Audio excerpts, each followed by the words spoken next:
Lab 4 Polda Jawa Timur menyebut ledakan di rumah anggota Polsek Delanggu, Desa Sumolawan, Kecamatan Puri, Kabupaten Mojokerto, Senin kemarin dari serbuk kembang api dan petasan yang ditemukan berada di salah satu kamar. Sementara BPBD Mojokerto mencatat bangunan rumah yang terdampak ledakan sebanyak 10 bangunan rumah.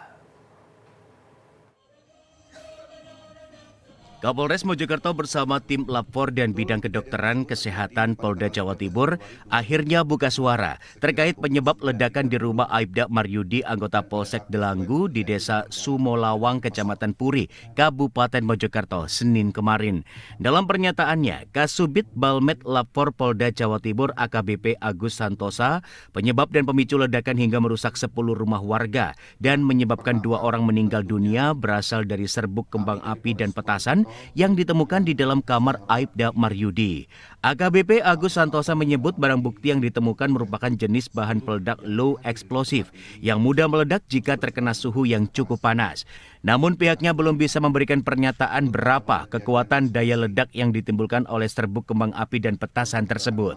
Sedangkan proses hukum Aibda Maryudi kini ditangani Ditreskrimum Polda Jawa Timur.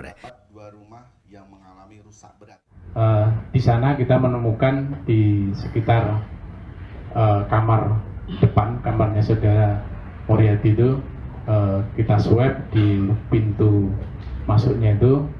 Di situ kita temukan positif mengandung oksidator dan klorat, di mana klorat itu merupakan bagian dari isian dari bahan peledak kembang api atau slengdol. Jadi kenapa itu sangat rentan, karena jenis klorat itu termasuk bahan peledak jenis low explosive, jadi dia akan sangat rentan sekali jika kontak dengan panas, gesekan, benturan, atau getaran. Sementara Badan Penanggulangan Bencana Daerah BPBD Kabupaten Mojokerto mencatat jumlah keseluruhan bangunan rumah yang terdampak akibat ledakan sebanyak 10 bangunan rumah, dengan rincian 2 rumah rusak berat dan 8 rumah rusak sedang dan ringan.